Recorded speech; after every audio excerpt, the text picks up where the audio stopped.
Magandang araw po mga ka-recap and welcome back po sa ating channel. Ngayong araw po ay atin namang balikan at ipagpatuloy ang kwento ni Logan McClane. Matapos nga na makumpleto at mabuksan ang McClane Town ay agad na naisip ni Logan na paghandaan ang inaasahan niyang mangyari. Kinausap niya kaagad ang kanyang ama para mapagdesisyonan ng pamilya ang tamang hakbang na gagawin. Ibinahagi ni Logan sa ama na mayroon silang 300 na mga talentadong bagong recruit na sundalo. Sinasanay daw nila ito ng magkahiwalay at walang ibang mga nakalaan na trabaho. Sinasabi daw ba ni Logan na mayroon siyang 300 na maaaring karapat-dapat maging mga kabalyero, tanong ni Patrick. Tama, sa pinakamababang tansya niya ay ito ang kanyang tingin. Sinabi naman ni Dwayne na napakarami daw nito. Hindi lang marami, sobrang marami ito, saad ni Henkel. Kahit pa daw sanayin nila ang mga sundalo ng sobrang-sobra sa loob ng 10 taon, tanging 1 sa 100 lang ang makaka-awaken ng kanilang force. Ito ay 10 sa 1,000 sundalo lamang. Pero sinasabi daw ni Logan na nasa 300 ang mga sundalong may kakayahang maging kabalyero. Sinabi naman ni Logan na pananatilihin nila ang kasalukuyang sistema ng pagsasanay at patuloy na magpapasok ng mga sundalo bawat taon. Papalakasan din nila ang mga sandata nila at mga kabayo. Gulat na gulat sila, Patrick, Henkel at Dwayne, sa pinagsasabi ni Logan. Tinanong siya ni Dwayne kung bakit daw nila kailangang magsayang ng pera sa ganitong kapayapang panahon. Sinabi naman ni Patrick na ang kanilang pamilya ay nasa panahon ng napakahalagang pagbabago at pag-unlad. Ang labis na pagpapalawak ng militar ay maaaring magsimula ng hindi pagkakaintindihan sa mga karatig nilang teritoryo. Pero ayon kay Logan ay ang karatig na mga Bereni nila ang unang magsisimula ng gulo sa kanila kahit hindi ang mga McClane ang magsimula nito. Tila nagulat si Patrick sa sinabi ni Logan. Ano daw ang ibig sabihin niya? Ayon kay Logan, ang McClane Town ay nagsimula ng maging mausbong at ang mga tigang na kalupaan ay unti-unti nang naging isang kapatagan na taniman. Ang Sylvan at Pereta, sa tingin daw ba nila, ang mga sakim na mga taong iyon ay mananatili lamang tahimik? At isa pa, marami na silang dahilan para magsimula ng gulo. Anong mga dahilan daw ito? Wala naman daw silang ginagawang masama, saad ni Henkel. Pero agad itong napagtanto ni Dwayne.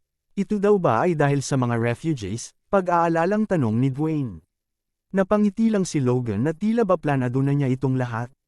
Sinabi ni Logan na isipin na lang daw nila ang dami ng mga refugees na tinatanggap nila kamakailan lang. Sa tingin daw nila, ilan doon ang galing sa mga Pereta at mga Sylvan. Kung siya daw ang sa katayuan nila, gagamitin niya itong perpektong dahilan. Sinabi ni Dwayne kay Logan na kung inaasahan na pala niya ito, ay sana pinigilan niya itong mangyari at hindi na hinayaan umabot sa ganito. Biglang natahimik ang lahat at napaisip si Patrick. Agad niyang tinanong si Logan kung ito daw ba ang balak ni Logan sa simula pa lamang bago niya pagawin ang lahat na ito. Ayon kay Logan, sila daw ang mga kalaban na kakaharapin din nila sa hinaharap kahit ano pa man ang gawin nila. Paano niya daw nasasabi ang ganitong bagay, tanong ni Henkel, kahit si Dwayne ay kontra din dito at tila sumakit naman ang ulo ni Patrick. Sa isip niya, masyado daw bang maaga na ibigay kay Logan ang kanyang otoridad. Biglang mabilis na pumasok ang isang katiwala at tinawag sila. Si Sylvan at Pereta, ang dalawang Viscount, ay nagpadala daw ng kanilang mga envoys. Tila biglang tumahimik at bumigat ang hangin sa loob ng kwartong yon. Kalmadong sinabi naman ni Logan na mukhang nagsimula ng gamulong ang mga bagay-bagay. Ngayon daw ay pag-usapan nila kung paano nila ito gagawin at reresolbahin. Dala-dala ang kanilang mga bandila ng kanilang mga pamilya, naglakad ang mga envoy ng Sylvan at Pereta sa gitna ng McClane Town kasama ang kanilang mga gwardiya. Ginagabayan naman sila ng isang kabalyero ng mga McClane. At habang naglalakad ay tila gulat at hindi makapaniwala ang mga envoy ng Sylvan at Pereta sa nakikita. Kaakit-akit daw itong lugar na ito. Tunay nga nakamangha-mangha at ngayon lang daw siya nakakita ng ganitong klaseng syudad. Ang mga bahay ay malinis na nakahanay at nakaayos sa palibot ng mga kanto ng daanan. At ang importanteng bagay na napansin nila, ang mga karaniwang tao daw ay masyadong malinis para sa lugar na ito. Sa isip ng mga sakim na ito, tunay nga nakarapat-dapat na sakupin nila ito. Sinabi ng isang envoy sa sundalo ng McClane na napakagandang lugar daw ito. Hindi daw niya alam kung sino ang nakaisip ng ideyang ito pero napakaganda. Tama daw siya saad ng sundalo, napakaganda nga dito at salamat ito sa kanilang unang young master na si Logan. Tila nagtaka ang envoy, sa isip niya ay hindi ba't nasa 20 taong gulang pa lang ang unang young master. Tinanong niya ang sundalo kung si Logan daw ba ang nakaisip ng ideyang ito. Tama nga siya, si Logan ang nakaisyo ng lahat ng ito.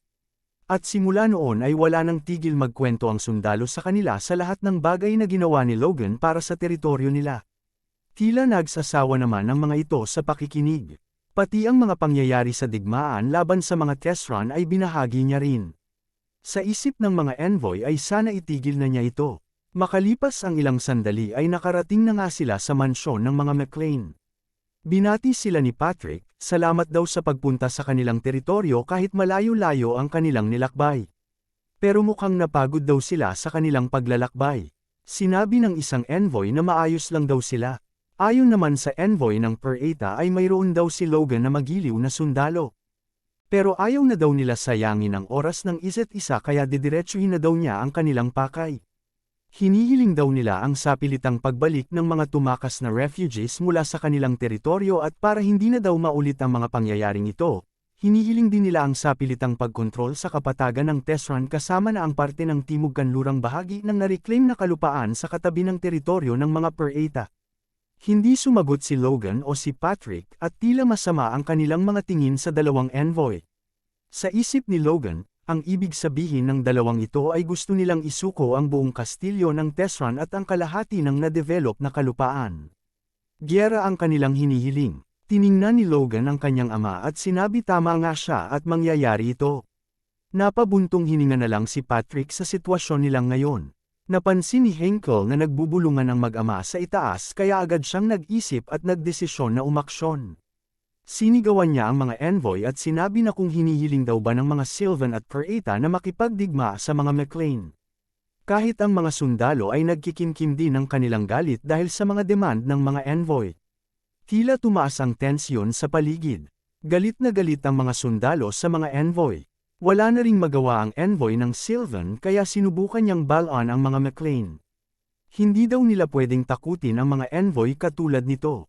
Kung hindi daw nila gusto magkaroon ng digmaan ay paatrasin na nila ang kanilang mga kabalyero. Pero nakakakilabot na sinabi ni Patrick na ang Sylvan at Per-Eta mismo ang nagdedeklara ng digmaan. Ang mga McLean ay hindi takot sa digmaan. Sinagot siya ng envoy na walang matitira sa mga McLean kapag nangyari ito. Gusto daw ba nila na bumagsak ang mga McLean at mawasak ito? Galit na tinanong ni Logan kung paano naging isang pamalit sa kasunduan ang mga refugee na tumakas dahil sa kalupitan. Sinabi ni Logan kay Patrick na tila nakalimutan ng mga ito ang kanilang obligasyon bilang mga noble. Wala nang lugar para pag-usapan pa neg-oses yung ito. Seryoso daw ba silang makikidigma sila, tanong ng envoy ni Per-Eta. Tila nababaliw na daw sila. Parang gusto na nilang lahat na mamatay. Dahan-dahan na bumaba si Logan. Ang lakas daw ng loob nila na tawaging mga baliw ang McLean.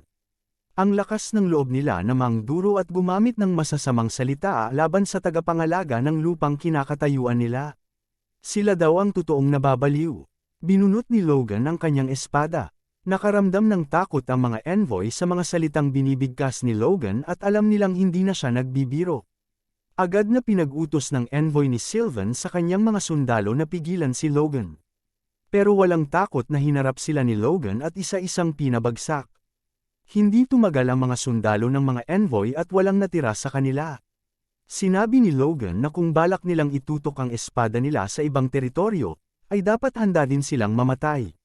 Binalaan ng envoy na huwag nang lumapit si Logan. Inaakala daw ba niya na magiging ligtas ang McLean matapos ang pangyayaring ito?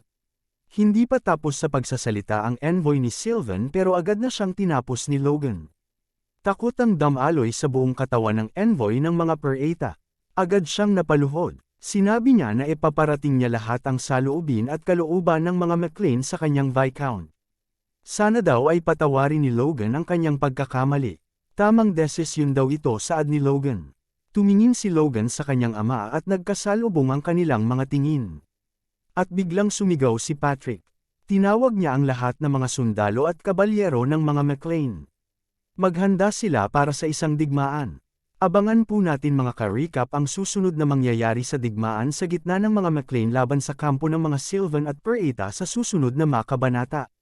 Maraming salamat po sa panunood at sana po ay nagustuhan ninyo. Please like our videos po and also subscribe to our channel. See you soon. Bye!